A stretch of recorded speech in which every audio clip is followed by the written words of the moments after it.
கர்த்தருடைய பரிசுத்த நாமத்துக்கு மகிமை உண்டாவதாக.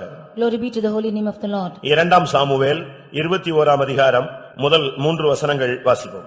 2 Samuel chapter 21 first 3 verses. இரண்டாம் சாமுவேல் 21 முதல் 3 வசனங்கள். தாவீதின் நாட்களில் 3 வருஷம் ஓயாத பஞ்சம் உண்டாயிருந்தது. அப்பொழுது தாவீது கர்த்தருடைய சமூகத்தில் விசாரித்தான். கர்த்தர் கிபியோனியரை கொன்று போட்ட சவுலுக்காகவும் இரத்தப்பிரியரான அவன் வீட்டாருக்காகவும் இது உண்டாயிற்று என்றார். அப்பொழுது ராஜா கிபியோனியரை அழைப்பித்தான். கிபியோனியரோ இஸ்ரவேல் புத்திரராயிராமல் எமோரியரின் மீதியாயிருந்தவர்கள். அவர்களுக்கு இஸ்ரவேல் புத்திரர் ஆணையிட்டு இருந்தும் சவுல் இஸ்ரவேல் புத்திரருக்காகவும் யூதாவுக்காகவும் காண்பித்த வைராக்கியத்தினால் அவர்களை வெட்ட வரை தேடினான். ஆகையால் தாவீது கிபியோனியரை பார்த்து, நான் உங்களுக்கு செய்ய வேண்டியது என்ன? நீங்கள் கர்த்தருடைய சுதந்திரத்தை ஆசீர்வதிக்கும்படிக்கு நான் செய்ய வேண்டிய பிரயாசித்தம் என்ன என்று கேட்டார். கர்த்தருடைய பரிசுத்த நாமத்துக்கு மகிமை உண்டாவதாக. Glory be to the holy name of the Lord. தாவீதின் நாட்களிலே 3 வருஷம் தொடர்ச்சியான ஒரு பஞ்சம் ஏற்பட்டது. In the days of David 3 years there was continuous famine. தொடர்ச்சியான ஒரு பஞ்சம். There was a continual famine.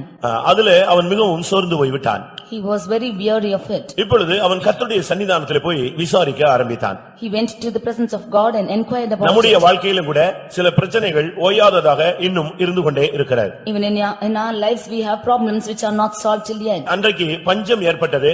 இன்றைக்கு ஓயாத போராட்டங்கள் நம்முடைய வாழ்க்கையிலே அனுமதிக்கப்படுகிறது. Those days it was famine, but in our lives there is continual problems. ஒரு நாள் அல்ல, It's not one day, 2 நாள் அல்ல, not 2 days. 3 வருஷம் ஓயாத ஒரு பஞ்சம் ஏற்பட்டது. It was the famine for 3 years. இன்றைக்கும் கூட உலகத்திலே எவ்வளவு அறிவியல்ல முன்னேறினாலும் இன்றைக்கும் பல தேசங்கள் பஞ்சத்திலே வாடிக்கொண்டே இருக்கிறது. Although the world is advanced in sciences, there are many lands which are filled with famine. நீங்கள் சோமாலியா நாட்டை நீங்கள் பார்த்தால் அந்த நாட்டில் உள்ள பஞ்சம் தலைவிரித்தாடுகிறது நீங்கள் பார்க்கலாம். If you should see Somalia, you can see famine which is existing still now. இப்படி ஆரோக்கியமான ஒரு குழந்தையோ இப்படி ஒரு ஆரோக்கியமான ஒரு ஆளையோ அங்க பார்க்கவே முடியாது. You cannot see a healthy child or a man in that place. நீங்கள் அந்த சோமாலியா தேசத்தில் உள்ள அந்த படங்களை பார்த்து நீங்கள் பாருங்கள். You go and see the pictures of the Somalia. ஒரு கழுகு ஒரு குழந்தையை தூக்கிட்டு போக ஆயத்தமாக இருக்கிறதாக நான் பார்த்தேன்.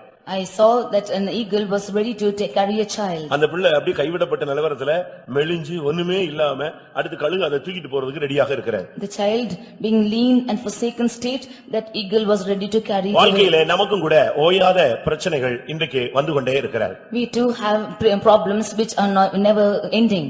நாம் செய்ய வேண்டிய பரிகாரம் என்ன? What is the healing for it? உலகத்துல மற்றவர்கள் சொல்லுவார்கள் பரிகார பூஜை என்று சொல்லுவார்கள். In the world they say that they make a worship of atonement. இல்லாவிட்டால் ஏதாவது நிவாரணம் செய்வார்கள். Or they make some remedy. இங்கே தாவீது போய் அந்த கிபியோனிட்ட கேக்குறான், நான் செய்ய வேண்டிய பிராயச்சித்தம் என்ன?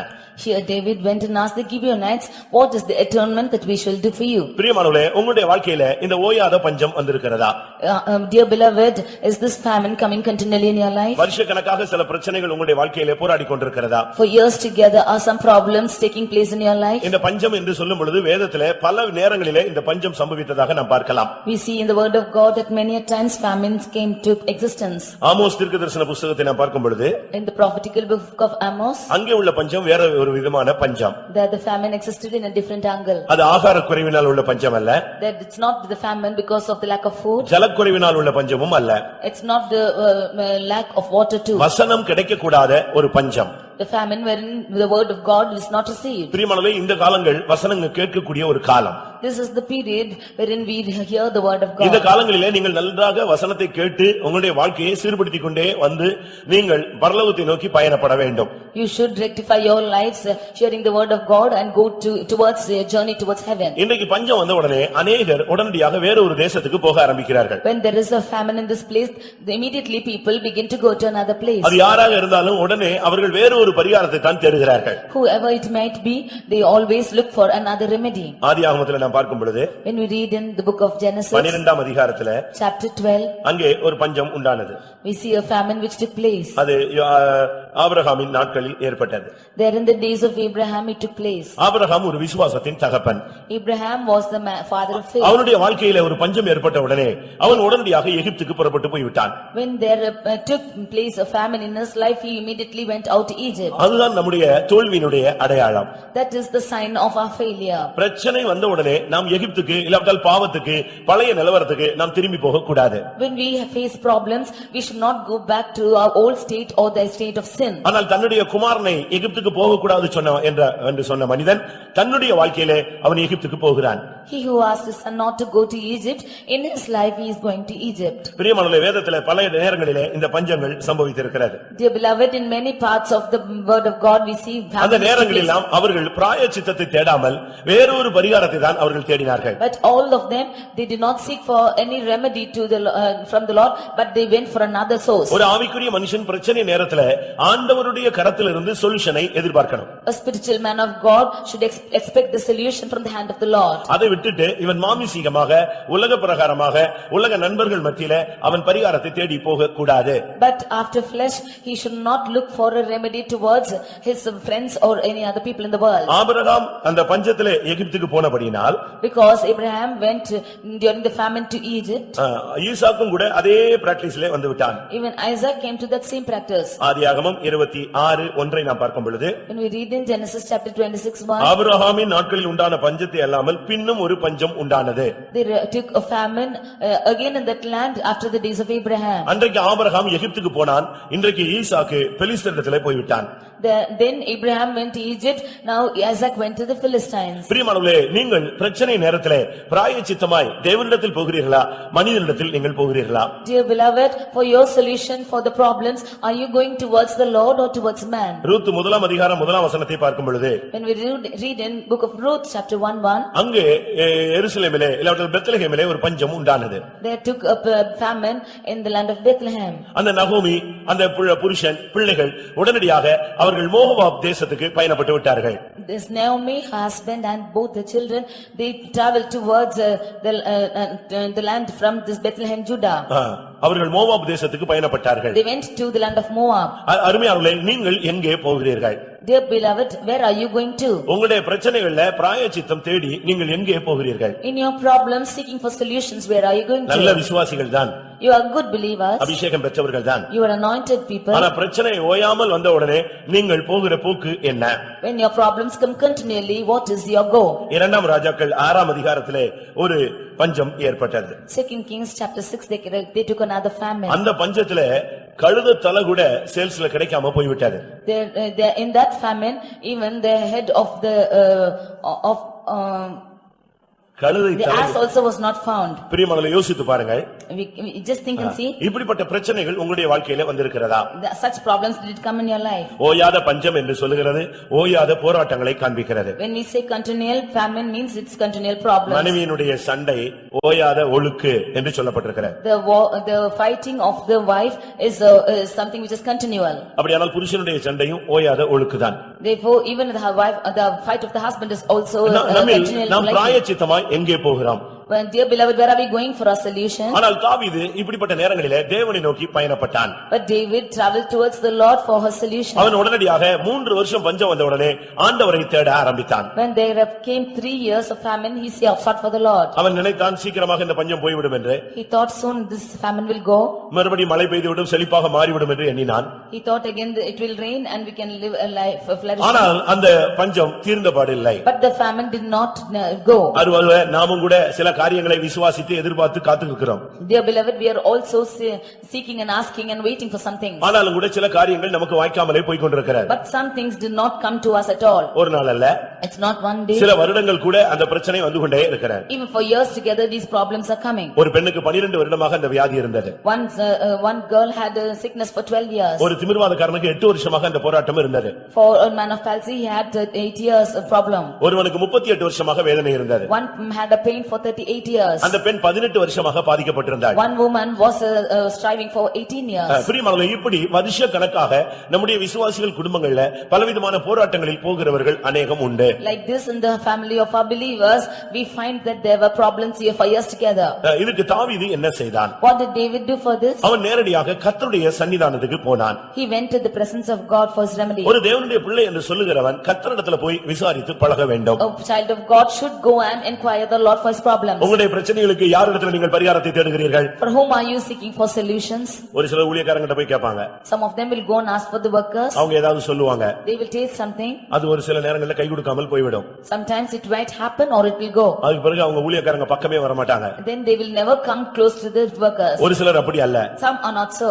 ஒரு சிலர் ஊழியக்காரங்க கிட்ட பிரச்சனையை ஷேர் பண்றதே கிடையாது. Some of them do not share their problems with the workers. பிரியமானவர்களே, எப்படி இருந்தாலும் நீங்கள் தேவனிடத்தில் உங்களுடைய பிரச்சனைகளை ஷேர் பண்ணுங்கள். Somehow, dear beloved, you share your problems with the Lord. மறுபடியும் 2 சாமுவேல் 21:1 வாசிப்போம். 2 Samuel 21:1. தாவீதின் நாட்களில் 3 வருஷம் ஓயாத பஞ்சம் உண்டாயிருந்தது.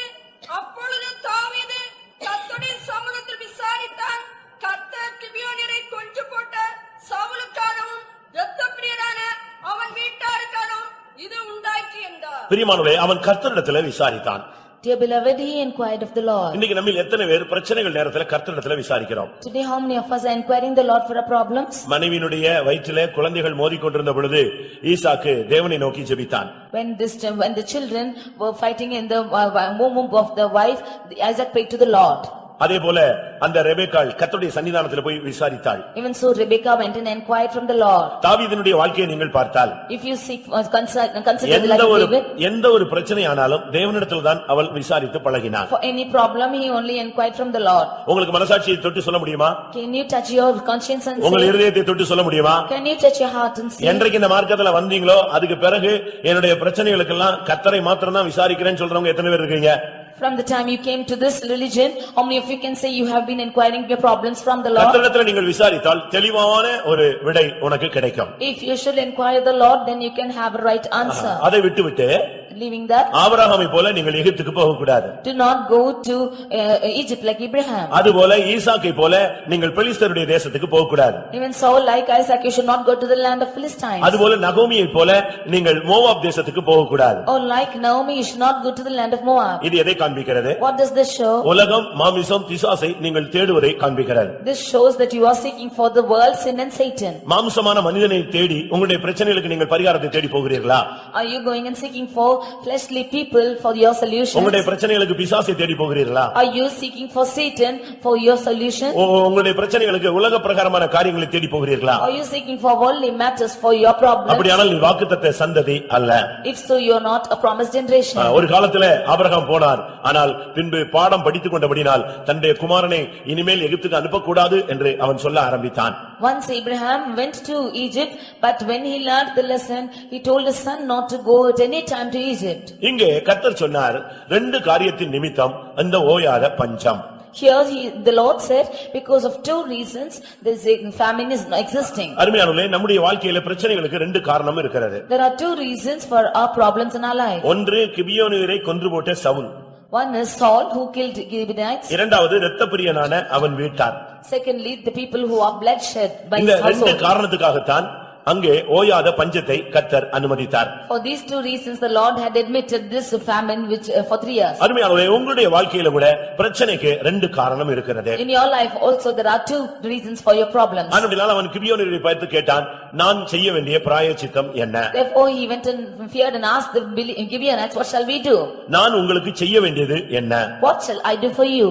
நீங்கள் கர்த்தருடைய சுதந்திரத்தை ஆசீர்வதிக்கும்படி நான் செய்ய வேண்டிய பிராயச்சித்தம் என்ன? That you might bless the inheritance of the Lord. What is the atonement that I shall make? இன்னைக்கு உலகத்துல பாத்தீங்கன்னா பலவிதமான பரிகாரங்கள் நடந்து கொண்டே இருக்கிறது. You can see many atonements taking place in the world. ஒரு ஆவி போராட்டம்னா உடனே அதுக்கு ஒரு பூஜை செய்வாங்க. If there is a spirit problem, then they make a puja. இன்னைக்கு ஆவிக்குரியவர்கள் என்ன செய்றார்கள்? What are spiritual people doing தங்களுடைய today? பிரச்சனை வந்த உடனே இருக்கிற எல்லாருக்கும் போஸ்ட் கார்டு எழுதி போடுறாங்க.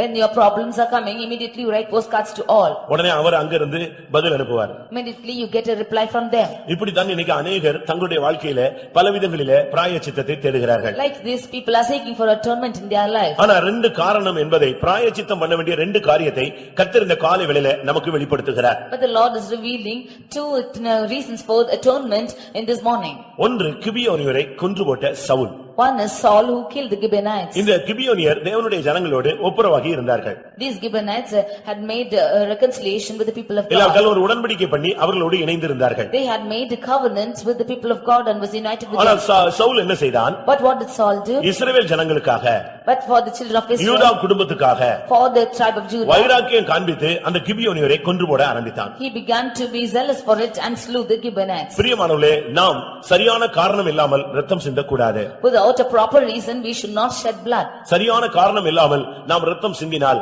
நாம் தேவனுடைய ஆலயத்தை கட்டி எழுப்ப முடியாது. Without proper reason, if we should shed blood, then we cannot build the temple of the Lord. ஒரு நாள் சவுலை சீமையை தூஷிக்க ஆரம்பித்தான். Once Shimei began to despise him. என்ன தூஷித்தான்? What did he despise like? இரத்த பிரியனான மனுஷனே தொலைந்து போ என்று சொன்னான். Oh bloody man, you depart. அந்த இரத்த பிரியனான மனுஷன். You are a bloody man.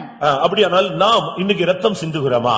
If so, are we shedding blood today? தாவீது ஏன் தேவனுடைய ஆலயத்தை கட்ட முடியாமல் போய்விட்டது? Why was David not able to build the temple of the Lord? அவன் கைகள் இரத்தத்தினால் நிறைந்திருந்தது. His hands was full of blood. ஆனபடியால் அவனால் தேவனுடைய ஆலயத்தை கட்ட முடியாமல் போய்விட்டது. Because of this, he was not able to build the temple of the Lord. பிரியமானவர்களே, உங்களோடு இளைப்பாறுதலோடு சமாதானத்தோடு இருக்கிறவர்களோடு நீங்கள் பிரச்சனை பண்ணி கொண்டிருக்கிறீர்களா? Dear beloved, are you making problems with the people who are in peace and safety? இல்லாவிட்டால் இரத்தம் சிந்தும்படியான ஒரு போராட்டம் உங்களுக்குள் இருக்கிறதா? Or are you having problems to shed blood? இந்த ரெண்டு ஆவியும் ஒரு மனிதனுக்குள்ள இருந்தால் பிரச்சனை விஸ்வரூபம் எடுத்துக்கொண்டே இருக்கும். Both these problems, if these are existing in a man, then the problems will continue. கர்த்தர் சொன்னார், இந்த ரெண்டு காரியத்தினால் தான் இந்த பிரச்சனை என்று சொன்னார். The Lord said, only because of these two reasons this problem is existing. உடனே இவன் போய் அந்த கிபியோனியரை கூப்பிட்டு நான் என்ன செய்ய வேண்டும் என்று கேட்டான். Immediately he called the Gibeonites and asked them what he shall do. அவங்க என்ன சொன்னாங்க தெரியுமா? What did they say? இந்த சவுலுடைய குமாரர்கள் இருக்கிறார்கள், அவர்களை கொன்று போட்டால் இந்த பிரச்சனை முடிவுக்கு வந்துவிடும், அதுதான் பிராயச்சித்தம் என்று சொன்னார்கள். They said, you have the sons of Saul, if you should kill them, that is the atonement. பிரியமானவர்களே, நீங்கள் இரத்த பிரியர்களாக இருக்கிறீர்களா? Have you seen bloodshed people? சங்கீதம் 5ஆம் சங்கீதத்திலே பார்க்கும் பொழுது, When you read in Psalm 5, 5ஆம் சங்கீதம் 6ஆம் வசனத்திலே 5th Psalm verse 6, இரத்த பிரியர்களை வாசிங்கள். பொய் பேசுகிறவர்களை அழிப்பீர், இரத்தப் பிரியனையும் சூதுள்ள மனுஷனையும் கர்த்தர் அருவருக்கிறார். இரத்த பிரியனை கர்த்தர் அருவருக்கிறார். the Lord is abhorring the bloody man. இன்றைக்கு இரத்த பிரியர்களாக நாம் பாரும் பொழுது நம்மை தேவன் அருவருத்து நம்முடைய பிரச்சனைகளை மறுபடியும் நீடிக்க அனுமதிக்கிறார். When we are bloody people, then the Lord will abhor us and make our problems to continue. அருமையானவர்களே, உங்களுடைய வாழ்க்கையில இந்த இரத்த பிரியர்களாக கர்த்தர் அருவருக்கிற ஏதாவது வாழ்க்கை நமக்குள்ளே இருக்கிறதா? Therefore in our lives, do we have a life wherein the Lord will abhor? இந்த இரத்த பிரியர்களை எப்படி கண்டுபிடிக்க முடியும்? How can we find this bloody people? எல்லாரும் ஒயிட் அண்ட் போட்டிருக்கிறோம். ஒயிட் அண்ட் ஒயிட் போட்டிருக்கிறோம். We are all putting white and white. அமைதியாக வந்து கர்த்தருடைய சன்னிதானத்துல உட்கார்ந்து இருக்கிறோம். We are silently sitting in the presence of God. ஆனா இரத்த பிரியர்களை எப்படி கண்டுபிடிப்பது? So how can we find out this bloody people? நீதிமொழிகள் 29:10 பார்க்கும் பொழுது, Proverbs 29:10 when we read, உத்தமர்களை அவர்கள் பகைப்பார்கள். they will honor the upright people. வாசியுங்கள். இரத்தப் பிரியர் உத்தமனை பகைக்கிறார்கள். இரத்த பிரியர்கள் உத்தமனை பகைப்பார்கள். They will hate the upright. பிரியமானவர்களே, ஆவிக்குரிய ஜனங்களை இவர்கள் வெறுக்க ஆரம்பிப்பார்கள். They will start to hate the spiritual people. ஜெபிக்கிறவனை பிடிக்காது. They will not like people who pray. விசுவாசத்துல நிற்கிறவனை பிடிக்காது. Those who stand in the faith, they will not like. ஆவிக்குரிய அபிஷேகம் பெற்றவனை பிடிக்காது. Those who have the spiritual anointing, they will not like. கர்த்தரை நேசிக்கிறவனை பிடிக்காது. Those who love the Lord, they will not like. உத்தமமாய் வாழ்கிறவர்களை பிடிக்காது. Those who live upright life, they will not like. விசுவாசத்துல நிற்கிறதான ஜனங்களை பிடிக்காது. They will not like the people who are living in faith. ஆனா யாரை பிடிக்கும்? Whom do they like? யாரை பிடிக்கும்? Whom do they like? பிரச்சனைக்குரியவர்களை பிடிக்கும். Only those who are problem makers. கூட்டத்துக்கே வரமாட்டான். They will not come to the church. அபிஷேகத்துல நிரம்பவே மாட்டான். They will never get filled in the spirit. பரிசுத்தவான்களுடைய ஐக்கியத்துல இருக்கவே மாட்டான். They will not be in the fellowship of the saints. இப்படிப்பட்டவர்களோடு அவனுக்கு ஐக்கியம் ஜாஸ்தி இருக்கும். With such people, they have their unity. இந்த இரத்த பிரியர்களுடைய அடையாளம் உத்தமர்களை பகைப்பார்கள். The bloodthirsty people are the ones who hate the upright. ஆபிரகாமை குறித்து ஆண்டவர் பேசும் பொழுது, நீ எனக்கு முன்பாக நடந்து கொண்டு உத்தமனாய் இரு என்று பேசினார். When the Lord spake to Abraham, he said, you walk before me and be thou upright. அப்படியானால் இந்த உத்தமனை பகைக்கக்கூடிய நல்ல விசுவாசிகளை நாம் பகைப்போம். விசுவாசத்துல தடுமாறவனுக்கெல்லாம் நமக்கு ரொம்ப ஃப்ரெண்ட்ஷிப்பா இருக்கும். If so, we will hate the ones who are a good believer or are upright and be friends with those who are not so. இரண்டாம் சாமுவேல் The second Samuel 21ஆம் அதிகாரம் chapter 21 8-9 வசனங்களை பார்க்கும் பொழுது when we read it verses 8 and 9 அங்கே சவுலின் பிள்ளைகள் 2 பேர், சவுலின் மகளின் பிள்ளைகள் 5 பேர். here we see the sons of Saul are two and 5 of the people who are begotten of his wife. இந்த 7 பேரை அழித்தால் உன்னுடைய வாழ்க்கையில இருக்கிற போராட்டத்துக்கு பிராயச்சித்தம் உண்டாகும்.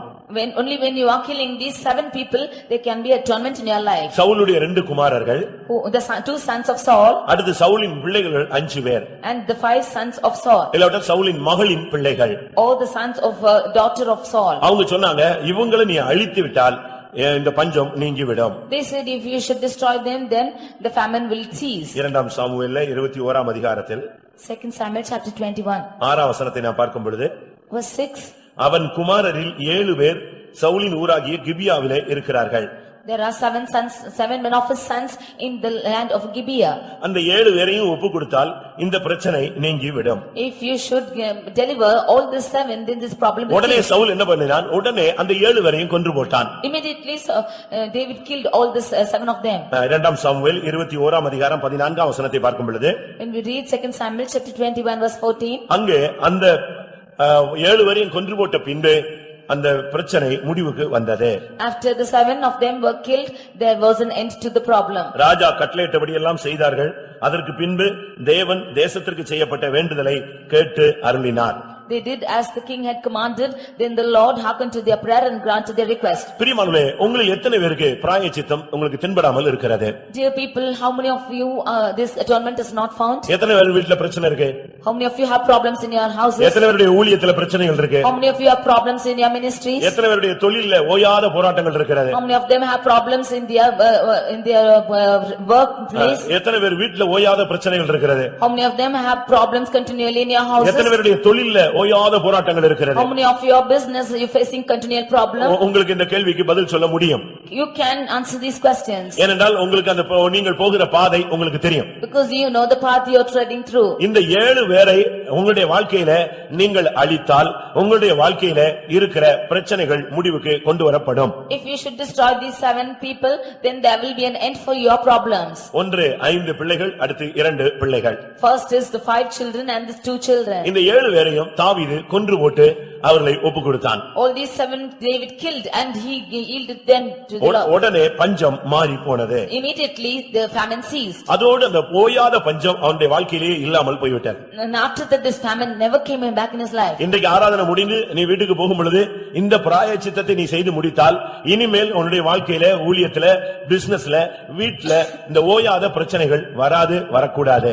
Today after this meeting, if you should make this atonement, then in your life, in your family, in your business, these problems will never come back again. நான் சுருக்கமாக இந்த 7 பிள்ளைகளை உங்களுக்கு சொல்லுகிறேன். I will in short tell about these 7 children. இல்லாவிட்டால் 7 சுபாவங்களை உங்களுக்கு சொல்லுகிறேன். These are the 7 characters of them. அந்த 7 காரியங்கள் என்ன? What are the 7 things? இந்த 7 காரியங்களை நீங்கள் அழித்தால் உங்களுடைய பிரச்சனைகளுக்கு பரிகாரம் உண்டாகும். நீங்க அந்த ஓயாத பிரச்சனையிலிருந்து வெளியே வந்துருவீங்க. If you would destroy these 7 characters, then you will be coming out of your problems and be delivered. இது சவுலுடைய வாழ்க்கையிலே சம்பவித்த 7 காரியங்கள். These are 7 things which occurred in the life of Saul. இத நீங்க கரெக்ட் பண்ணாதான் உங்களுடைய பிரச்சனைக்கு முடிவு வரும். Only if you correct these, then there will be an end for your problems. உங்களுக்குள்ள பிரச்சனையை நீங்க வச்சிக்கிட்டு பிரச்சனை தீரணும்னு சொன்னா எப்படி முடியும்? Keeping the problems within yourselves, if the problem should cease, how will it be? பிசாசுக்கு இடம் கொடுத்துட்டு மறுபடி பிரச்சனை பிசாசு போணும் சொன்னா எப்படி போகும்? Giving room for the devil, you cast out devil, how will it go? பிரியமானவர்களே, உங்களுக்கு இந்த 7 காரியங்களை நான் உங்களுக்கு முன்பாக வைக்கிறேன். I keep these 7 things before you. இந்த 7 காரியத்தை நீங்கள் சரிப்படுத்துங்கள். இனிமேல் உங்களுடைய வாழ்க்கையில இந்த ஓயாத பிரச்சனை வராது. You rectify these 7 things in you and this problem will never come back to you. அன்னைக்கு ரொம்ப சிம்பிளா 7 பிள்ளைகளையும் கொன்று போட்டான். He very simply killed 7 of them. ஆனா 7 சுபாவங்களை அழிப்பது என்பது ரொம்ப கஷ்டமான ஒரு காரியம். But to destroy 7 natures is very difficult. முதலாவது நம்முடைய வாழ்க்கையில் உள்ள ஓயாத பிரச்சனைக்கு முதல் தோல்விகரமான சுபாவம் என்ன? The first nature which is defeating us is 1 Samuel 1 Samuel 18ஆம் அதிகாரம் chapter 18 9ஆம் வசனம். verse 9. 1 Samuel 18:9.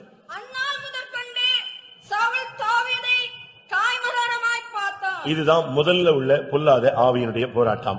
This is the first reason for the problem. பார்வையில் உள்ள மாற்றம். The change in the eye. ஒரு தேவனுடைய மனிதனுடைய பார்வை எப்பொழுதும் தெளிவாக இருக்க வேண்டும். The sight of any man of God should be very clear. அதுவரை அவன் தாவீதை நல்ல விதத்திலே பார்த்தான். Till then he looked upon David in a good manner. ஆனா என்னைக்கு சவுல் கொன்றது 1000 தாவீது கொன்றது 10000 சொன்னாங்களோ அன்றிலிருந்து அவனுடைய பார்வை வித்தியாசப்பட்டு போனது.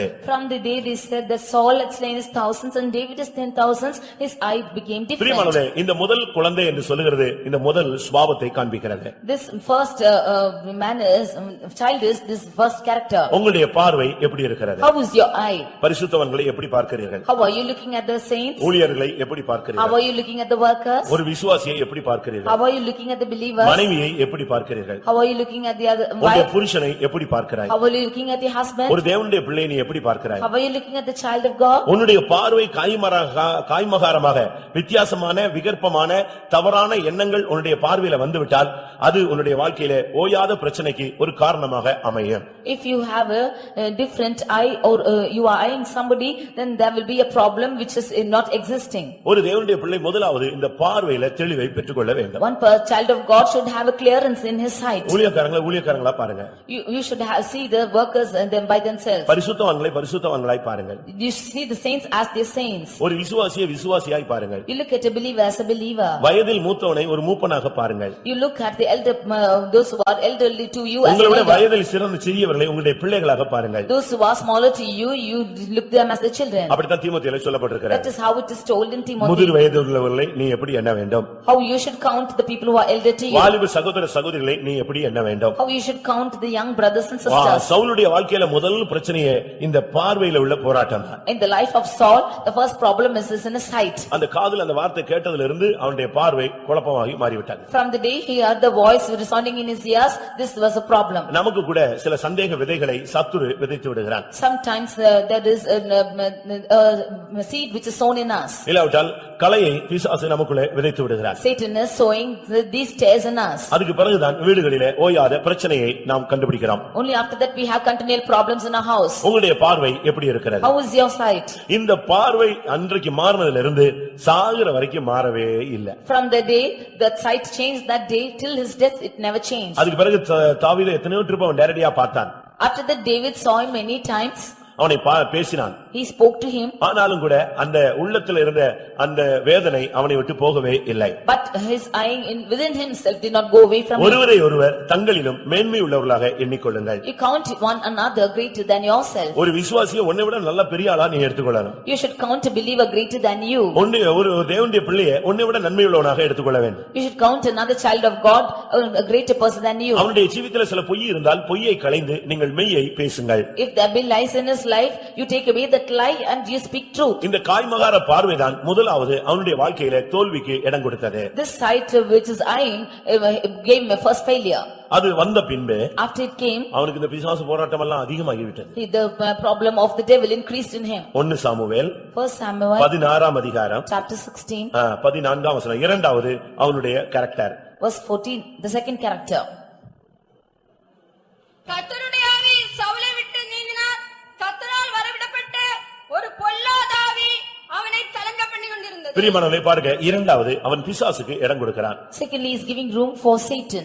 ஒன்று அவனுடைய பார்வை மாறி போனது. Firstly, his sight changed. உங்களுடைய பார்வை எப்படி இருக்கிறது? How is your sight? நீங்க தேவனை எப்படி பார்க்கிறீர்கள்? How are you looking at God? நீங்க உங்களால கரெக்ட்டா பார்க்க முடியுதா? Are you able to look at him correctly? இயேசுவை ரெண்டு சீஷர்கள் பேசிக்கொண்டே போனார்கள். There were two disciples who spoke with Jesus. ஆனா யாரை கண்டுபிடிக்க முடியல? But whom did they not see? எம்மாவூருக்கு போகும்போது இயேசு அவர்களோடு பேசிக்கொண்டே போனார். ஆனால் அவர் இயேசு என்று யாரால கண்டுபிடிக்க முடியல? அவங்களுக்கு கண்டுபிடிக்க முடியல. When they went to the Emmaus, these people were talking about Jesus, but they did not spot out that he is Jesus. அதுபோல like this, அந்த கல்லறை தோட்டத்திலே மரியாள் இயேசுவை பார்க்கும் பொழுது ஒரு தோட்டக்காரனை போலதான் அவளுடைய பார்வை காணப்பட்டது. Even so, Mary, when she saw Jesus in that sepulchre, she saw him as a gardener. மரியாளே என்று ஒரு வார்த்தை சொன்ன உடனே அவளுக்கு இருதயம் தூக்கி போட்டது. Only when he called her to Mary, her heart was stunned. பிரியமானவர்களே, உங்களுடைய பார்வையை சீர்படுத்துங்கள். You change your sight. நீங்க இன்னைக்கு உங்களுடைய பார்வையை உங்க கிளாஸை நீங்க மாத்தணும். You should change the glasses in your eyes. நீங்க என்ன கலர் கிளாஸ் போட்டுருக்கீங்கன்னு உங்களுக்கு தான் தெரியும். You only know what color glass are you wearing. நீங்க என்ன கலர் போட்டுருக்கீங்களோ அதே கலர்ல எல்லாரும் தென்படுவாங்க. In the same color that you are putting on, the others will appear to you like that. நீங்க ஒரு பச்சை கண்ணாடி இப்ப போட்டுருங்க. If you have a green glass, இந்த ஒயிட் கலர் கூட உங்களுக்கு லைட் கிரீனா உங்களுக்கு தெரியும். even this white color will seem to you as light green. ஏன்னா நீ போட்டுருக்கிற கண்ணாடி அப்படிப்பட்ட கண்ணாடி. Because your glasses are such like. உன்னுடைய பார்வையில் உள்ள தோல்வி உன்னுடைய ஜீவியத்திலே ஓயாத பிரச்சனைகளுக்கு முதல் காரணமாக அமைகிறது. The defeat in your sight is being a continual cause for the problem. இரண்டாவது உன்னுடைய வாழ்க்கையில பிசாசுக்கு இடம் கொடுக்கவே கூடாது. Secondly, you should not give room for the devil. வேதம் என்ன சொல்லுகிறது? What does the word of God say? பிசாசுக்கு இடம் கொடாதிருங்கள். Do not give room for the devil. அபிஷேகம் பெற்றவங்க யாருமே பிசாசுக்கு சான்ஸே கொடுக்க கூடாது. All those who are anointed should never give a chance for the devil. உங்க வீட்ல பிசாசு வரவே கூடாது. There should no room come in your house for devil. உங்களுடைய கம்பெனிக்குள்ள உங்களுடைய பிசினஸ்க்குள்ள பிசாசு வரவே கூடாது. You should not have this problem of devil in your business or in your house. நான் ஒரு கம்பெனிக்கு ஜெபிக்க போனேன். When I went to a company, நான் ஜெபித்து முடியும்போது after I prayed, ஒரு ஆமையை பார்த்தேன். I saw a spirit. ஆமை. ஆமை. I saw tortoise. நான் அதை பார்த்த உடனே அந்த சகோதரன்ட்ட சொன்னேன். I saw that and told this brother. நான் ஒரு ஆமையை பார்த்தேனே. உங்க பிசினஸ் எப்படி இருக்கிறது என்று கேட்டேன். I asked him, how is your business? ஒரு காலத்துல கொடி கட்டி பறந்தது. இப்ப ஆமை மாதிரி ரொம்ப ஸ்லோ பிசினஸ் ஓஞ்சி போயிருச்சுன்னு சொன்னான். Once upon a time it hoisted its flags, but now it's very slow. It's like the tortoise. உங்களுடைய வாழ்க்கையில பிசாசுக்கு நீங்கள் இடம் கொடுக்கவே கூடாது. You should not give room for the devil in your life. அபிஷேகம் பெற்றவர்கள் கூட அநேகர் இன்றைக்கு பிசாசுக்கு இடம் கொடுத்து விடுகிறார்கள். Even the anointed people of God, many of them are giving room for this devil. நீங்க நினைச்ச உடனே பிசாசுக்கு இடம் கொடுக்கறன உடனே முனியசாமிக்கு இடம் கொடுக்கறோம் அப்படி நினைச்சிர கூடாது. Immediately you should not think that you are giving room for any other spirit when you give room for the devil. ஏதோ ஒரு விக்கிரகத்துக்கு இடம் கொடுத்துட்டீங்கன்னு நீங்க நினைக்க கூடாது. You should not think that you are giving room for any other idol. இயேசுவிடத்தில் பேதுரு பேசினான். Then Peter speak to the Jesus. நீர் பாடுபடக்கூடாது. You should not come yonder. நீர் பாடுபடக்கூடாது. You should not suffer. உனக்கு இப்படி சம்பவிக்க கூடாது. It should not happen like this to you. உடனே இயேசு என்ன சொன்னாரு? Immediately what did Jesus say? அப்பாலே போ சாத்தானே. Get thee hence Satan. நீ தேவனுக்கு ஏற்றவைகளை சிந்தியாமல் மனிதனுக்கு ஏற்றவைகளை சிந்திக்கிறாய். For they think us not the things of heaven, but they think of அதனால man. நீங்க பிசாசுக்கு இடம் கொடுக்கறதுனா ஏதோ ஒரு விக்கிரகத்துக்கு இடம் கொடுக்கறன்னு நினைச்சிர கூடாது. தேவனுக்கு ஏற்றவைகளை சிந்திக்காமல் இருப்பதே விக்கிரகத்துக்கு இடம் கொடுப்பதை காண்பிக்கிறது. You should not think that giving room for devil means giving room for idols, but if you do not think concerning the Lord, then you are giving room for devil. இந்த ஆவி வரும்போது சவுல் என்ன செய்வான் தெரியுமா? When this spirit came, what did Saul do? உடனே ஈட்டி எடுத்து செஞ்சிருவான். வீசிடுவான். Immediately he will take his sword and he will அந்த throw. ஆவியினுடைய அடையாளம் அதுதான். That is the sign of the spirit. அதுபோல உங்களுக்குள்ள இந்த ஆவி வரும் பொழுது நீங்கள் தாறுமாறா பேசுவீங்க. Even so, when the spirit comes in you, you will speak somewhat. வித்தியாசமான ஈட்டிகள் உங்களுக்குள்ள இருந்து புறப்படும். There will be different weapons which are flowing out from you. வித்தியாசமான கருத்துக்கள் உங்கள் வாயிலிருந்து வரும். You will have different words which proceed out of your mouth. அந்த பிசாசு வரும் பொழுது When that Satan comes, அவன் அரண்மனையில சிங்காசனத்துல இருந்தாலும் கலங்குவான்.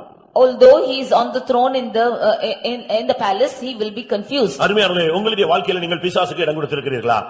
Dear beloved, have you given room for Satan in your life? உங்கள் வீடுகளில் பிசாசு உள்ள வரக்கூடாது. You should not allow the Satan to come into your house. நீங்கள் பலத்தவர்களாக இருந்தால், even if you are upright people, பிசாசு உள்ள வராது. then you will never have Satan come to you. 144ஆம் சங்கீதம், we are reading in Psalm 144. 14ஆம் வசனத்தை பார்க்கும் பொழுது, when we read in 14th verse, எங்கள் எருதுகள் பலத்தவைகளாக இருக்கும். Our asses are full of strength. சத்துரு உட்புகுதலும் குடியோடி புகுதலும் இராது. There will be no incoming and outgoing of Satan. எங்கள் வீதிகளில் கூக்குரல் உண்டாகாது. There will be no shouting in our houses. இந்த சாத்தான் வந்தாதான் வீட்ல கூக்குரலும் சண்டையும் வாக்குவாதங்களும் சத்தங்கள் அதிகமும் உங்களுக்கு கேட்க ஆரம்பிக்கிறது. Only when Satan is coming into your house, you will have complaining in your houses and shouting. சவுலுடைய 7 பிள்ளைகளை கொல்றது ரொம்ப simple. In the life of Saul, the work was very simple. ஆனா சவுலுடைய 7 சுபாவங்களை அழிப்பது மிகவும் கடினமானது. But to rectify these 7 characters is very difficult. ஒரு தேவனுடைய பிள்ளை என்று சொல்லுகிறவன் பிசாசுக்கு எந்த சூழ்நிலையிலும் இடம் கொடுத்துறவே கூடாது. A child of God should never give room for the Satan in any way. நீங்க எப்பமாவது இடம் கொடுத்திருக்கீங்களா? Have you given room for it? அப்படி நீங்க இடம் கொடுக்கும் பொழுதுதான் உங்களுடைய வாழ்க்கையில தோல்விகள் ஓயாத பிரச்சனைகள் தலையெடுக்க ஆரம்பிக்கிறது. If you give room for the Satan, you have problems which are continual and never getting an end. நீங்க உட்கார்ந்து அனலைஸ் பண்ணி பார்க்கணும். You just analyze yourself. ஏன் பிரச்சனை? Why is this problem? அது நீங்க உட்கார்ந்து ஆராய்ச்சி பண்ணி பார்க்கணும். Or you search out. இங்க தாவீது உட்கார்ந்து கர்த்தருடைய சன்னிதானத்துல போய் விசாரித்தான். Here David is sitting here and inquiring in the presence of the Lord. அது அவனுக்கு பதிலை கொண்டு வந்தது. It brought the answer for him. நீங்க மனுஷனை தேடி போகாமல் பிராயச்சித்தம் செய்யும்படியாக தேவனை நோக்கி போங்கள். Don't seek for the men, but you go seek for the atonement from the Lord. மூன்றாவதாக Thirdly, முதலாம் சாமுவேல் 1 Samuel 22ஆம் அதிகாரம் chapter 22 18ஆம் வசனம். verse 18. அங்கே ஊழியர்களை அழித்தான். He there beat the workers. அப்பொழுது ராஜா தோவேத்தை நோக்கி நீ போய் ஆசாரியர்களை கொன்று போடு என்றான். பாருங்க, ஆசாரியனை கொன்றுவிடக்கூடிய ஒரு ஆவி அவனுக்குள்ளே வந்தது. He had the spirit to kill the priest. இது எதை காண்பிக்கிறது? What does this show? என்றைக்கு உனக்கு ஓயாத பிரச்சனை வருதோ அதுக்கு காரணம் நீ ஊழியத்திலிருந்து கொஞ்சம் கொஞ்சமாய் ஒதுங்குவாய். When you have problems continually in your life, then you will be departing away from the workers. பிரியமானவர்களே, நம்ம எல்லாரும் ஊழியர்கள். We are all workers. எல்லாரும் ஊழியம் செய்யணும். We are all doing the ministry. நீங்க ஏதோ சண்டே ஸ்கூல் ஊழியம் செய்யறதோட போயிர கூடாது. You should not stop with doing the Sunday school ministry alone. Daily போய் நீங்க சுவிசேஷம் சொல்லலாம். Every day you can go and tell the gospel. ஹாஸ்பிடல்ல ஊழியம் செய்யலாம். You can go minister in the hospitals. காவல் கூடங்களிலே நீங்க ஜெயில்ல போய் ஊழியம் செய்யலாம். You can go and minister in the jails. கிராமங்கள்ல போய் ஊழியம் செய்யலாம். You can go minister in the nearby towns. இப்படி பல இடங்களிலே நீங்கள் போய் ஊழியங்களை செய்யலாம். Or you can go and minister in many ways like this. அவன் போய் ஊழியர்களை அழிக்கும்படியாக சொன்னான். He wanted to go and destroy the workers. பிரியமானவர்களே, நாம் ஓயாத பிரச்சனைகளுக்கு போறதுக்கு காரணம் ஊழியத்தோடு நமக்கு ஒரு எதிர்ப்பான ஒரு தன்மை. The continual problem with us is because we have a spirit of resisting the ministry always. ஊழியர்களை அழித்தால் என்ன நடக்கும்? What will happen if you should kill the ministers? அது ஒரு பெரிய சாபத்தை நமக்குள்ள கொண்டு வந்து It விடுகிறது. brings a great curse in us. ஊழியர்களுக்கு விரோதமாய் நாம் எழும்பவே கூடாது. We should never rise against the workers. எபிரேயர் 13ஆம் அதிகாரத்தை நாம் பார்க்கும் பொழுது, When we read in Hebrews chapter 13, அவர்கள் உங்களுடைய ஆத்துமாவுக்காக உத்தரவாதம் செய்கிறார்கள். for they are interceding for your life. அப்படி அவர்கள் உத்தரவாதம் பண்ணும்போது, Because they are interceding for you, அவர்களுக்காக அவர்களை துக்கப்படுத்த கூடாது. we should never grieve them. அவர்களுக்கு நாம் கீழ்ப்படிந்து அடங்க வேண்டும். We should obey and submit ourselves. அது தேவனுடைய திட்டமாக இருக்கிறது. That is the plan of God. இல்லாட்ட எல்லாருமே பாஸ்டர் ஆயிட்டா என்ன நடக்கும்? If all are becoming pastors, what will happen? இவன் ஊழியர்களுக்கு விரோதமாய் எழுப்பினான். He rose against the priest. இந்த ஊழியர்கள் செய்த தவறு என்ன? What is the mistake they have done? தாவீது போனபோது அந்த ஊழியன் அவனுக்கு ஒரு அப்பத்தை கொடுத்தான். When David went, he gave him a bread. அவனுக்கு தேவ சமூகத்து அப்பத்தை தாவீதுக்கு அந்த ஊழியக்காரன் கொடுத்தான். That priest gave him the bread from the presence of the Lord. இரண்டாவது, கோலியாத்தினுடைய பட்டயத்தை அவன் கையில் கொடுத்தான். Secondly, he gave him the sword of Goliath. இந்த ரெண்டு காரியத்தை அவன் கையில கொடுத்தபடியால், When these two were given to him, தாவீது சமாதானத்தோடு புறப்பட்டு போய்விட்டான். David in peace went from that place. இது சவுலுக்கு தெரிந்த பொழுது அந்த ஊழியக்காரர் எல்லாம் கொல்றதுக்கு அவன் ஆர்டர் கொடுத்தான். When this was known to Saul, he immediately gave his order to kill this priest. ஊழியர்களை நாம் அழிக்க கூடாது. We should not kill the servants of God. ஊழியங்களுக்கு விரோதமாக நாம் எழும்ப கூடாது. We should not rise against the servants of God. ஊழியத்துக்கு விரோதமாக நாம் எழும்பினால் நாம் எங்க போவோம்? If we should rise against the servants of God, where will we go? அது தேவனுக்கு விரோதமான ஒரு செயல். This is the work against God. அருமையானவர்களே, நம்மில் நாம் இந்த நாட்களிலே இந்த காரியங்களை நாம் நம்மை விட்டு அகற்ற வேண்டியது அவசியம். These days we have to put out these things from our life. என்ன அவங்க பகுதியில் என்ன இருந்தாலும், Whatever might be their part, தேவாடி சமாதானமா போயிடு. you go in peace. அது அவங்களுக்கும் தேவனுக்கும் உள்ள பொறுப்பு. It's their matter with the Lord. அது அவங்க தேவனுக்கு உத்தரவாதம் கொடுக்க வேண்டும். They have to give an account to the Lord. ஆனா இவன் போய் அந்த ஊழியக்காரங்க எல்லாரையும் அழிக்கும்படியாக தோவைக்கு கட்டளையிட்டான். அவன் போய் ஊழியர்களை எல்லாம் கொன்று போட்டான். But he commanded Durai to go and kill all these priests, and he killed all the priests. நீங்க ஒரு சின்ன காரியம்னா ஊழியத்தை அழிச்சிர கூடாது. If you have a small thing, then you should not spoil this ministry. யாராவது உங்களை குற்றம் சாட்டிட்டா, If anybody is accusing you, யாராவது உங்களை கேள்வி கேட்டுட்டா, if anybody is questioning you, உங்க மேல ஏதாவது பழி போட்டாங்கன்னா, if anybody is putting a fault upon உங்களை you, தாறுமாறா பேசிட்டாங்கன்னா, or if anybody speaks to உடனே others, நீங்க ஊழியத்தை நீங்க மட்டுப்படுத்தவே கூடாது. you should never decline or diminish this ministry. ஊழியம் வேறு, நீ வேறு. You have the worth of it. ஆனவரால் தயவு செய்து நீங்கள் அப்படிப்பட்ட பகுதிகளுக்கு இடம் கொடுக்கவே கூடாது. So you should not give room for all these things. நான்காவதாக, So fourthly, 1 சாமுவேல் 1 Samuel 28ஆம் அதிகாரம் chapter 28 7ஆம் வசனம். verse 7. அவனுடைய வாழ்க்கையில அஞ்சனம் பார்க்க ஆரம்பித்தான். He started to seek for this familiar spirit. வாசிங்க. அப்பொழுது சவுல் தன் ஊழியக்காரரை நோக்கி அஞ்சனம் பார்க்கிற ஒரு ஸ்திரியை தேடுங்கள். அவனுடைய வாழ்க்கையில பாருங்க, ஒரு காலத்துல இந்த குறி சொல்றது அஞ்சனம் பார்க்கிறவங்க எல்லாம் கொன்று போட்ட ஒரு ஆள். He was a person who killed all the people who were seeking for enchantments. எல்லாரையும் தேசத்துல இராதபடி துரத்தி விட்ட ஒரு ஆள். He chased out those people from his land. இவனுடைய வாழ்க்கையில நான்காவது தோல்வி என்ன? The fourth failure in his life is அவன் குறி கேட்க ஆரம்பித்தான். he started to ask for enchantments. சென்னையில ஒரு இடம் இருக்கிறது. There is a place in Chennai. இயேசுவின் நாமத்திலே இங்கே குறி சொல்லப்படும். In the name of the Lord, here there will be told of familiar spirits. எப்படி இருக்கு பாத்தீங்களா? How is it? இயேசுவின் நாமத்திலே இங்க குறி சொல்லப்படும். In the name of the Lord it will be enchanted here. பொல்லாத ஆவி எப்படி எல்லாம் இறங்கி இருக்கு பாத்தீங்களா? See where this evil spirit is come. பிரியமானவர்களே, நம்மில் எத்தனை பேர் தேவனை விட்டு இன்னைக்கு அந்நிய தெய்வத்தை தேடி போகிறோம்? Dear beloved, how many of us are leaving the Lord and seeking for familiar spirits? அந்நிய தேவர்களை தேடி போறீங்களா? Are you going for unknown gods? ஒரு அம்மா தன்னுடைய பையனை நான் போகிற கோயிலுக்கு நீ வரணும்னு சொல்லி கூப்பிட்டு போனாங்க. One person, mother, she called her son to go come to the place where she is going. இந்த சகோதரன் வர மாட்டேன்னு சொன்னான். This person refused to go. நீ வராட்ட பரவாயில்லை, நீ உள்ள வர வேண்டாம், வெளியே நில்லுனாங்க. If you don't come inside, it's already stand out. சரின்னு சொல்லிட்டு இவன் வெளியே போயிட்டான். So he went out with her. வெளியே நின்று விட்டு திரும்பி வந்து விட்டான். He stood outside and came. ஆனா அந்த ஆவி அவனை பிடிச்சிருச்சு. But that spirit got hold of him. அந்த ஆவி பேசும்போது சொல்லுது, நீ என் சன்னிதானத்துக்கு வராட்டாலும் என் சன்னிதானம் இருக்கிற இடத்துக்கு நீ வந்துட்ட.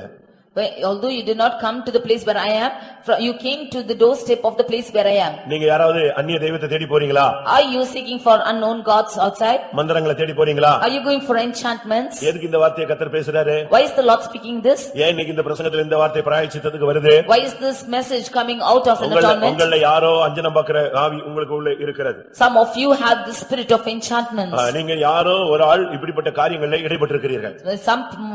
One person is out here is entangled in this matter. இல்லாவிட்டா தேவனுடைய வார்த்தை வெறுமையாய் வராது. Or this word will not come emptily. அப்படி யாராவது செய்கிறீர்களா பிரியமானவர்களே? Are you doing like this? நீங்க அப்படி போகும்போது when you go, உங்களுடைய வாழ்க்கையில பிரச்சனை சால்வ் ஆகவே ஆகாது. You will never have your problem solved in your life. பிரச்சனை ஓயாத பிரச்சனையாக தான் இருந்து கொண்டே இருக்கும். The problem will only continue. ஒரு நாள் அல்ல, not one day. வருஷக்கணக்கா இந்த பிரச்சனை நீடித்து கொண்டே இருக்கும். But for years together this problem will exist. யாராவது அப்படி போறீங்களா? Are you going like this? சொந்தக்காரங்க கூப்பிட்டாங்கன்னு சொல்லி Because your relatives called. ஒரு ஊழியக்காரன் சாட்சி சொன்னார். One worker of God said like this. அவரே அவங்க தகப்பன் ஒரு இந்து கோயிலுக்கு இழுத்து கொண்டு போனார். His father took him to an Hindu temple. அப்போ இவன் போய் ஊழியக்காரட்ட கேட்டான். Then he went and asked the servant of God, நான் போகவா வேண்டாமா? Shall I go or not? அப்ப அந்த ஊழியக்காரர் என்ன சொல்லிவிட்டாரு? Then the servant of God said, போகாதன்னு சொல்லாம தகப்பனுக்கு கீழ்ப்படின்னு சொல்லிட்டாரு. He said, he did not ask him not to go, he said obey your father. சரின்னு சொல்லி இவர் அந்த ஊர்ல போய் இறங்கினார். So saying so he went and to that place. இவன் சின்ன பையன். He was a small lad. அங்க போய் இறங்கின உடனே Because when he went there, அவங்க பெரியப்பா வந்து கழுத்துல கைய போட்டு இவனை அப்படியே இழுத்தே கொண்டு போய் அந்த கோயிலுக்குள்ள விட்டார். His elder father, he called him and put him his hand on his shoulder and took him to the temple. இவன் வாலிப பையன், அவரை எதிர்த்து ஒண்ணுமே செய்ய முடியல, அழுதுகிட்டே போய்ட்டான். He was a young lad, could not resist him, so crying he ஆனா went. உள்ளுக்குள்ள ஆவியானவர் போராடி கொண்டே இருந்தார். But within him the spirit of God was striving. இப்போ அந்த கோயில்ல கொண்டு போய் நிப்பாட்டியாச்சு. Now he was placed in that temple. இப்போ அவனை பிரதிஷ்டை மாதிரி பண்ணதுக்கு அவங்க ட்ரை பண்ணாங்க. Now they wanted to make a consecration with him. இவன் இனிமேல் இயேசு பக்கம் போக கூடாது. Hereafter he should not go towards Jesus. உடனே அந்த ஆவியை அவங்க வரவழைச்சாங்க. Immediately they called for that spirit. அந்த ஆவி வரவே மாட்டேங்குது. That spirit is not coming at all. இவன் ஆவியில் நிரம்பிக்கிட்டே இருக்கான். This person is filled with the spirit of God. அந்த ஆவி வரவே மாட்டேங்குது. That spirit is not coming. இவனுங்க டென்ஷன் ஆயிட்டாங்க. He became full of tension. பயங்கர டென்ஷன்ல கடைசில அந்த ஆவியை ஏன் வரவில்லை அப்படினு கூப்பிட்டான். He said, why that spirit did not come finally? இவனை முதல்ல வெளிய அனுப்பு, நான் வரேன்னு சொல்லுச்சு. It said, you chase this person out and I will come. இவனை வெளிய அனுப்பு. You send him out. இவனுக்குள்ள இருக்கிற நாமம் வித்தியாசமான நாமம். The tongue in him is different. இவனை வெளிய அனுப்பு, அப்பதான் நான் இப்ப வெளிய வர முடியும். When you are chasing him out, I will come in. ஏன் வர முடியாதுன்னு அந்த தகப்பன் அந்த ஆவிட்ட போராடினார். Why he did not come? Because the brother was trying with that spirit. அந்த ஆவி வரவே இல்ல. That spirit never came in. கடைசில என்ன நடந்தது தெரியுமா? What happened finally? அந்த தகப்பன் அன்னைக்கு இயேசு ஏத்துக்கிட்டார். இதுதானே தெய்வம், உண்மையான கடவுள் உங்க கடவுள் தான்டா. இந்த ஆவி வரவே மாட்டேங்குன்னு சொன்னார். It was that day that the father accepted Jesus because that Lord is the true God and the spirit is not coming. உங்களுக்குள்ள இப்படிப்பட்ட போராட்டங்கள் இருக்கிறதா? So have you these problems in your life? யாராவது குறி கேட்க போறீங்களா? Are you going to see enchantments? கிளி ஜோசியம் பார்க்க போறீங்களா? Are you going to look for wizards? Guy பார்க்கறீங்களா? Are you looking at your hands? ஏதோ ஒன்னு நீங்க பார்க்கிற ஒரு ஆவி ஆளு இங்க உட்கார்ந்திருக்கு. You have something which you are looking for in this place. உன்னுடைய ஓயாத பிரச்சனைக்கு இது ஒரு காரணம். The reason for your continual problem is this. அடுத்ததாக முதலாம் சாமுவேல் Nextly 1 Samuel 31ஆம் அதிகாரம் chapter 31 4ஆம் வசனம். verse 4. தன் ஆயுதக்காரியை நோக்கி, அந்த விருத்த சேதனம் இல்லாதவர்கள் வந்து என்னை குத்தி போட்டு என்னை அவமானப்படுத்தாதபடிக்கு நீ உன் பட்டயத்தை உருவி என்னை குத்தி போடு என்றான். அவனுடைய ஆயுதக்காரி மிகவும் பயப்பட்டதனால் அப்படி செய்ய மாட்டேன் என்றார். அப்பொழுது சவுல் பட்டயத்தை நட்டு அதன் மேல் விழுந்தான். இது தற்கொலையின் ஆவியை காண்பிக்கிறது. This is the spirit of suicide. இன்னைக்கு கூட தற்கொலையின் ஆவி சபைக்குள்ளேயும் போராடுகிறது. Today also the spirit of suicide is prevailing in the church. நல்ல விசுவாசிகள் கூட வாழ்க்கையில விரக்தியாகி அவங்க அந்த தற்கொலையின் ஆவிக்கு இடம் கொடுக்கறாங்க. Even good believers, when they are totally vexed, they give room for this spirit of suicide. ஏன் வாழணும்? Why should I live anymore? நான் வாழ்ந்து என்ன செய்ய போறேன்? What is the reason? ஆண்டவர் எனக்கு என்ன செய்துட்டார்? What has the Lord done for me? இவ்வளவுமாய் உன்னை பாதுகாத்ததே தேவனுடைய பெரிய ஈவு. Hitherto the Lord has preserved you, it's his great gift. ஆண்டவருடைய தயவுதான் நம்மை மட்டுமாய் பாதுகாத்து வருகிறது. It is the mercy of the Lord that you are preserved thus far. ஆனா இன்னைக்கு अनेகர் வாழ்க்கையில விரக்தி அடைஞ்சு உடனடியாக தற்கொலைக்கு இடம் கொடுக்கிறீர்கள். But immediately many of you are giving room for the spirit of suicide. ஒரு சின்ன பிரச்சனை வந்த உடனே நீங்கள் வாழ்க்கையினுடைய முடிவுக்கு நீங்கள் தள்ளப்பட்டு கூட போக கூடாது. Even you face a small problem, you should not go to this decision. என்ன வந்தாலும் நீங்க கர்த்தருக்காக நிக்க வேண்டும். Whatever might come, you should stand for the Lord. என்ன வந்தாலும் தேவ ஆவியின் பலத்தினால் நீங்கள் நிற்க வேண்டும். Whatever might come, you should stand for the spirit of God. மரணம் வந்தாலும் நீங்க அதுக்காக துணிந்து நிக்க வேண்டும். Even if the heaven should fall, you should stand for it. நீங்களே மரணத்தை தேடி போக கூடாது. You should not seek for death by yourself. நீங்கள் அப்படி தற்கொலையின் ஆவிக்கு இடம் கொடுத்தால் நீங்கள் இவ்வளவு நாள் பைபிள் தூக்குனதுல அர்த்தமே கிடையாது. If you should give room for the spirit of suicide, then you have no purpose. தற்கொலையின் ஆவிக்கு இடம் கொடுக்கும் பொழுது தேவனுடைய நாமம் தூஷிக்கப்படுகிறது. If you give room for the spirit of suicide, then the Lord's name is deceived. அருமையானவர்களே, உங்களில் எத்தனை பேர் இப்படிப்பட்ட சூழ்நிலைக்கு தள்ளப்பட்டீர்கள்? How many of you have been put away to this situation? இந்த ஆவிக்கு இடம் கொடுத்தீங்கன்னா அது மறுபடி உங்களோடு போராடி உங்களை ஜெயிக்க அது முயற்சி எடுக்கும். If you give room for this spirit, then again and again it will strive and try to overcome you. மறுபடி உன்னுடைய வாழ்க்கையிலே அந்த போராட்டங்கள் வந்து கொண்டே இருக்கும். Again and again these problems will come to exist. தற்கொலையின் ஆவிக்கு இடம் கொடுக்கும் பொழுது இந்த ஆவி ஓயாத பிரச்சனையை திரும்ப கொண்டு வரும். When you give room for the spirit of suicide, continual problems will come to you. இன்றைக்கு தற்கொலை பண்றவனை பிடிச்சு வச்சிருங்க, அடுத்து அந்த ஆவி அவனோடு போராடி யாரும் இல்லாத நேரத்துல அவனை தள்ளி கொண்டு போகும். Today this spirit will defend you, but one day when nobody is there, this spirit will take you to death. கர்த்தருடைய பரிசுத்த நாமத்துக்கு மகிமை உண்டாவதாக. Glory be to the holy name of the Lord. அடுத்ததாக 1 Samuel 16:1. First Samuel chapter 16 verse 1. தேவன் அவனை புறக்கணித்தார். The Lord rejected him. ஆண்டவர் புறக்கணிக்கிற வாழ்க்கை நமக்கு வரவே கூடாது. We should never have a life which is rejected by the Lord. வாசிங்க. நீ கர்த்தர் சாமுவேலை நோக்கி இஸ்ரவேலின் மேல் ராஜாவாய் இராதபடிக்கு நான் புறக்கணித்து தள்ளின சவுலுக்காக நீ எந்த மட்டும் துக்கித்துக் கொண்டிருப்பாய். கர்த்தர் புறக்கணிக்கிற ஒரு வாழ்க்கை அவனுக்குள் வரும் பொழுது ஓயாத பிரச்சனை வந்துவிடும். When a life which the Lord is rejecting is coming into him, then there is continual problem. ஆண்டவர் புறக்கணிக்கிற வாழ்க்கைக்கு நாம் இடம் கொடுக்கவே கூடாது. We should never give room for the life wherein we are rejected by the Lord. மனுஷன் புறக்கணிக்கலாம். Man can reject. ஆனா தேவன் புறக்கணிக்கிற வாழ்க்கை நமக்கு வந்துட கூடாது. But we should not have a life wherein God will reject us. இவனை கர்த்தர் சொல்றார், நான் புறக்கணித்து தள்ளின இந்த சவுலுக்காக நீ எம்மட்டும் துக்கம் ஊண்டி கொண்டிருப்பாய் என்று கேட்கிறார். He asked him, how long will you mourn for this Saul, seeing that I have rejected him? நம்முடைய வாழ்க்கையை கர்த்தர் புறக்கணிக்கிறாரா, கர்த்தர் நேசிக்கிறாரா? Is the Lord rejecting our life or loving us? ஆண்டவர் உங்களை நேசிக்கிறாரா, உங்களை தன்னோடு அணைத்துக் கொள்கிறாரா? தங்க தேவன் புறக்கணிக்கிற ஒரு வாழ்க்கைக்குள்ளே நீங்கள் தள்ளப்பட்டிருக்கிறீர்களா? Is the Lord loving you, or are you cast away into a life and the Lord is rejecting you? நீங்கள் உங்களுக்கே தெரியும் கர்த்தர் உங்களை புறக்கணிச்சிட்டாரா இருக்கிறீங்களான்னு தெரியும். You yourselves know whether the Lord has rejected you or not. தேவன் புறக்கணிக்கும் பொழுதுதான் பிரச்சனை கிரியேட் ஆயிட்டே இருக்கும். Only when there is the Lord is rejecting you, you will have problems ahead of your head. பிரச்சனை என்று சொன்னால் ஒன்று அல்ல ரெண்டு அல்ல, ஓயாத பிரச்சனை. When you say problems, it's not one or two but continual problems. பிள்ளைகள் பிரச்சனை முடிஞ்ச உடனே புருஷன் தலை தூக்குவாரு. Soon after the problem with your children are over, your husband will rise. புருஷன் பிரச்சனை முடிஞ்ச உடனே மனைவி தொடங்க ஆரம்பிப்பாங்க. After the problem with the husband, the wife will rise. அடுத்து ஊழியத்துல பிரச்சனை உண்டாகும். Then there will be problem in ministry. சபைக்குள்ள பிரச்சனை உண்டாகும். There will be problem in the church. நம்ம இங்க வர்றதே இளைப்பாறுதலுக்காக. Even if you come here, you will not have rest. ஆனா திருப்பி இங்கேயே நாம் வேதனையோடு நாம் திரும்பி போவோம். Even from here, you will go back with problems. அருமையானவர்களே, தேவன் புறக்கணிக்கிற வாழ்க்கை உங்களுக்குள்ளே இருந்தால் ஓயாத பஞ்சம், ஓயாத பிரச்சனை வந்து கொண்டே இருக்கும். Dear beloved, if you have a life wherein the Lord is rejecting, you will have continual famine or continual problems. கடைசியில் ஏழாவதாக Finally, 1 நாளாகமம் First Chronicles 17ஆம் அதிகாரம் 13ஆம் வசனம். chapter 17 verse 13. கிருபை விலக்கப்பட்டவனாய் மாறிப்போனான். He became a person who is departing from the grace of God. நான் அவனுக்கு பிதாவாய் இருப்பேன், அவன் எனக்கு குமாரனாய் இருப்பான். உனக்கு முன்னிருந்தவனை விட்டு என் கிருபையை நான் விலகப் பண்ணினது போல அவனை விட்டு விலக பண்ணாமல் கிருபையை நான் அவனை விட்டு விலக பண்ணினேன். I have caused my mercy to depart from him. நீங்க யோசிச்சு பாருங்க, கிருபை நமக்கு இல்லன்னா நம்ம எப்படி இருப்போம்? Now is the grace gone away back from towards us? கிருபை இல்லன்னா ஒரு நிமிஷத்துல நம்மள பிசாசு தூக்கிடுவான். Even if we have no grace for a moment, the Satan will take us நாம் away. நிர்மலமாக இருக்கிறது கர்த்தருடைய கிருபை. It is His mercy that we are not forsaken. நீங்கள் கிருபை விலக்கப்பட்ட ஒரு வாழ்க்கைக்குள்ளே நிர்பந்தமான வாழ்க்கைக்குள்ளே தள்ளப்பட்டு போகவே கூடாது. We should not be cast out in a place wherein this mercy is taken out from us. அருமையானவர்களே, உங்களில் எத்தனை பேர் கிருபை விலகினதை நீங்கள் உணர்கிறீர்கள்? How many of you see that this mercy is departed from you? அவனால ஒரு நாள் கூட நிம்மதியா சாப்பிட முடியாது. Even for one day he cannot eat properly. தாவீதுக்கு விரோதமா எழும்புவான். He will rise up against David. யோனத்தானுக்கு விரோதமா எழும்புவான். He will rise up against Jonathan. மலையே வனாந்தரம் எல்லாம் சுத்திட்டே இருப்பான். He will always be rising against people. திரும்ப சிங்காசனத்துக்கு போவான். Then he will again go to the throne. திரும்ப வனாந்தரத்துக்கு வருவான். Again he will come to the wilderness. மனஸ்தாபப்படுவான். He will again repent. திரும்ப வந்து தாவீதை விரட்டுவான். தாவீதை மறுபடி ஃபாலோ பண்ணுவான். Again he will follow David. இதுதான் அவனுடைய வாழ்க்கையில மறுபடி தோல்வி வந்து கொண்டே இருந்தது. It is the failures which take place in him and again. மறுபடி தோல்வி வரும்பொழுது பிரச்சனை ஓயாததாக தலை தூக்கி காணப்படுகிறது. And again these problems are coming, then these problems are going over his head. தாவீது என்ன பண்ணான் தெரியுமா? What did David do? உடனே இந்த 7 பேரை தேட ஆரம்பிச்சான். He started to search for the 7 of them. இந்த 7 பிள்ளைகளை தேட ஆரம்பித்தான். He searched for all the 7 of them. சவுலுடைய குமாரத்தி மீகாலுக்கு 5 பிள்ளைங்க இருந்தாங்க. Even the 5 sons were born to Michael.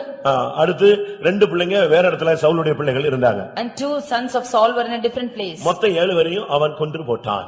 All these 7 he totally destroyed. அந்த பிரச்சனை சால்வ் ஆச்சு. உடனே அந்த ஓயாத பஞ்சம் நின்று போனது. The problem was solved and the famine ceased. 2 Samuel 21:14 பஞ்சம் மாறி போனது. தேவன் தேசத்துக்காக பண்ணின விண்ணப்பத்தை கேட்டு அருளினார். Even in 2 Samuel 21:16 we see that the Lord heard the prayer and the Lord had ceased from the famine. 14ஆம் வசனத்திலே தேவன் அந்த விண்ணப்பத்தை கேட்டு அருளினார். In the 14th verse we see that the Lord had hearkened to their prayer. பிரியமானவர்களே, இந்த கூட்டத்திலே உங்களில் எத்தனை பேருக்கு ஓயாத பிரச்சனைகள் இருக்கிறது? In this meeting how many of you have problems which are not ceasing?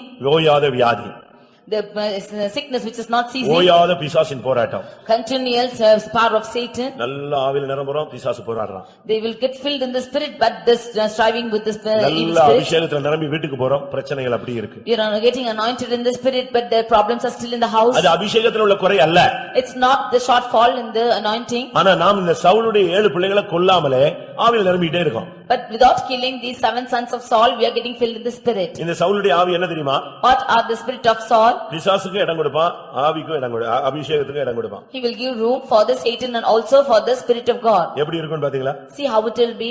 2 ஆவிக்கும் ஒரே நேரத்துல இடம் கொடுப்பான். He will give room for both these spirits at the same time. 1 Samuel 1 Samuel 18 chapter 10 வசனம் வாசியுங்கள். verse 10. மறுநாளிலே தேவனால் விடப்பட்ட பொல்லாத ஆவி சவுலின் மேல் இறங்கிற்று.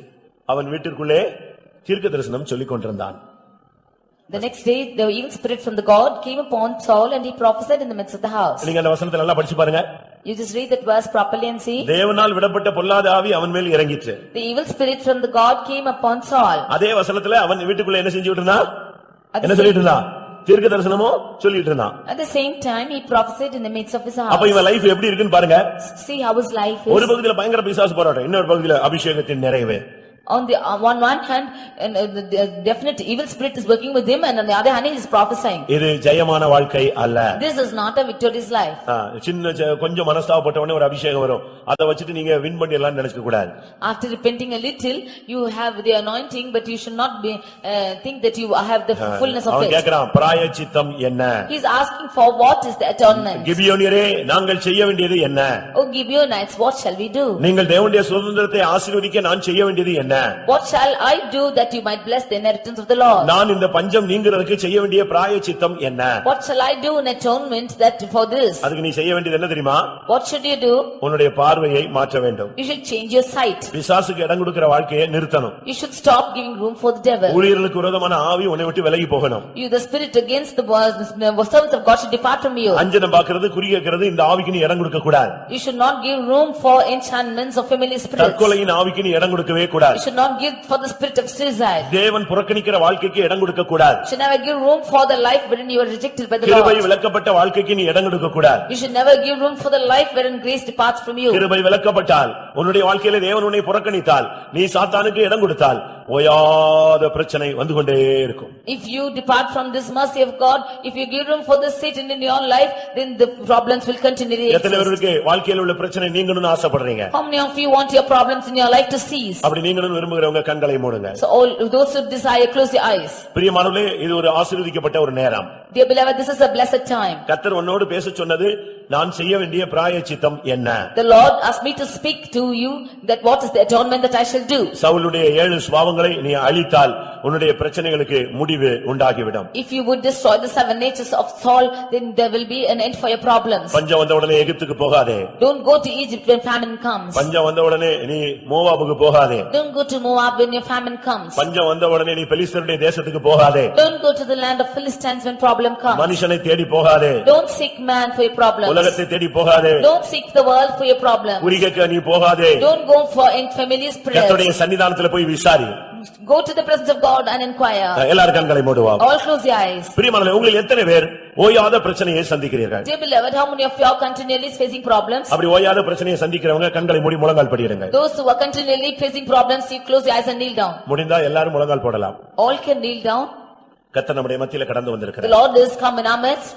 நீ செய்ய வேண்டிய பிராயச்சித்தம் உனக்கு சொல்லப்பட்டிருக்கிறது. The atonement which you have to do is being told to you. நீ எந்த பூஜையும் செய்ய வேண்டியதில்லை. What you have to you to do? நீ எந்த பூஜையும் செய்ய வேண்டியதில்லை. Don't go for any pujas. எந்த காணிக்கையும் செலுத்த வேண்டாம். Don't give any offerings. நீ செய்ய வேண்டியது உன்னுடைய கேரக்டரை சரிப்படுத்தினால் போதும். But you rectify your character, that is enough. கர்த்தர் உனக்கு உதவி செய்ய கடந்து The வந்திருக்கிறார். Lord has come to help you. ஹalleluya, ஹalleluya. பிரியமானவர்களே, எல்லாரும் கண்களை மூடுங்க. என்னுடைய வாழ்க்கையில மறுபடி ஓயாத பிரச்சனைகள் வருகிறது என்பதை ஆவியிலே உணர்கிறேன்னு சொல்றவங்க கைகளை உயர்த்துங்கள். அது மனுஷன் மூலமோ, ஃப்ரெண்ட்ஸ் மூலமோ, குடும்பத்திலேயோ, பிசினஸ்லயோ, சபைக்குள்ளேயோ, மனதிலேயோ, சரீரத்திலேயோ மறுபடி பிரச்சனைகள் வந்து கொண்டே இருக்கிறது. இதுக்கு நீ பிராயச்சித்தம், எகிப்துக்கு போகாதே, பெலிஸ்தருடைய தேசத்துக்கு போகாதே, மோவாப் தேசத்துக்கு போகாதே. கண்களை மூடி, ஆண்டவரே, நான் செய்ய வேண்டிய பிராயச்சித்தம் என்ன என்று எனக்கு சொல்லிவிட்டீர்.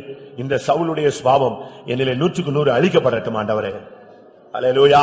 இந்த 7 வல்லமைகளையும் அவன் அழித்த போது உடனே அந்த தேசத்தில் இருந்த பஞ்சம் போய்விட்டது.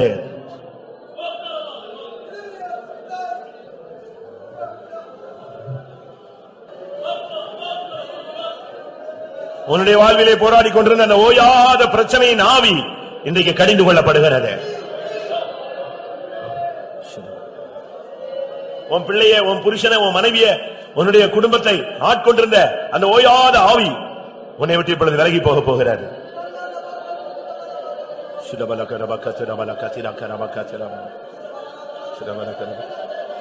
மறுபடி உன் சரீரத்தில் போராடுகிற அந்த ஓயாத பலவீனம், அந்த வியாதி இயேசுவின் நாமத்தில் உன்னை விட்டு நீங்கட்டும்.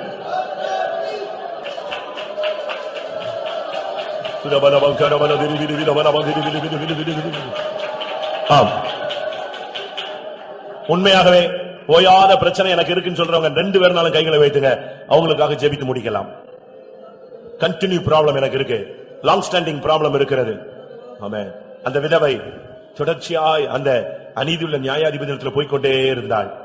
கடைசியாக அவளுக்கு நியாயம் கிடைத்தது. சீக்கிரத்தில் தேவன் நியாயம் செய்யாமல் இருப்பாரோ? உன் பிரச்சனைக்கு, ஓயாத பிரச்சனைக்கு இன்றைக்கு 11:30 கர்த்தர் முடிவு உண்டாக்குகிறார்.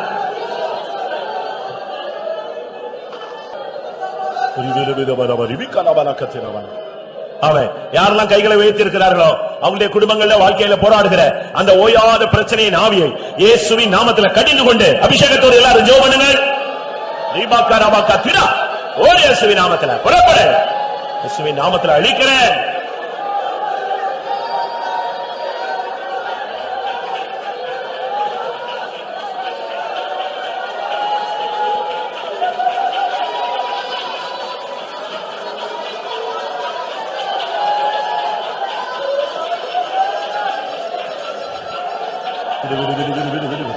உன் கண்ணீரை கர்த்தர் கண்டிருக்கிறார். ஹல்லேலூயா. உன் விண்ணப்பத்தை கர்த்தர் கேட்டிருக்கிறார். ஓயாத பிரச்சனை உண்டு பண்ணுகிற ஆவியை இயேசுவின் நாமத்தில் கடிந்து கொண்டிருக்கிறார். அது உன்னை விட்டு புறப்படுகிறது. உன் வீட்டை விட்டு வெளியே போகட்டும். துராபாலா ஷபாலா திராபானியா ரியாமானா ஷபாலா பராபான்.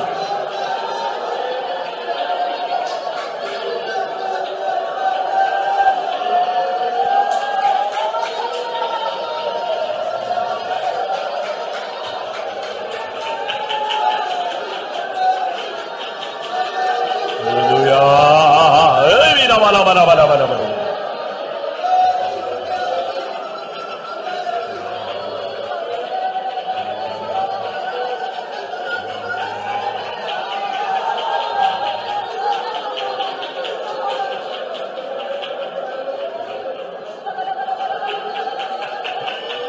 பல பல பல பல பல பல பல.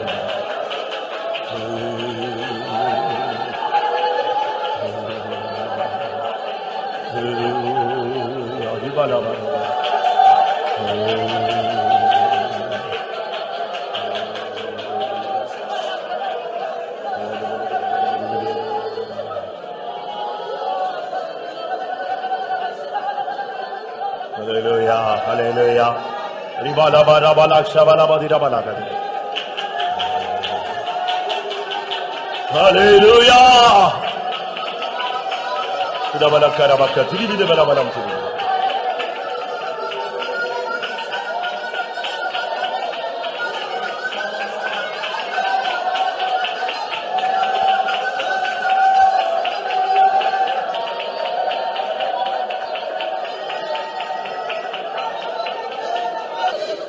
நம்முடைய வாழ்க்கையில் உள்ள ஓயாத பிரச்சனைகளுக்கு காரணத்தை விளங்கிக் கொள்ள கர்த்தர் உதவி செய்தபடினால ஸ்தோத்திரம் பண்ணுவோம். தோதுரா தோதுரா தோதுரா தோதுரா தோதுரா தோதுரா. அதுக்கு ஓயாத பிரச்சனைகளுக்கு பிராயச்சித்தம் என்ன என்பதை விளங்கிக் கொள்ள கர்த்தருடைய ஆவியானவர் நமக்கு உதவி செய்தபடினால ஸ்தோத்திரம் பண்ணுவோம்.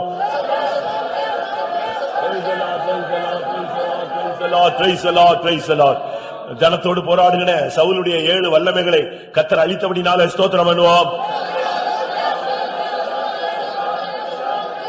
ஜனத்தோடு போராடின ஓயாத பிரச்சனைக்கு கர்த்தர் ஒரு முடிவு உண்டாக்கினபடினால ஸ்தோத்திரம் பண்ணுவோம். விடுதலையோடு ஜீவித்து அவரை சந்திக்க உதவி செய்ய முடியாது ஸ்தோத்திரம் பண்ணுவோம். பிதா குமாரன் பரிசுத்த ஆவியானவருக்காய் ஸ்தோத்திரம் பண்ணுவோம். எல்லா மகிமையும் அவருக்கே செலுத்தி ஸ்தோத்திரம் பண்ணுவோம்.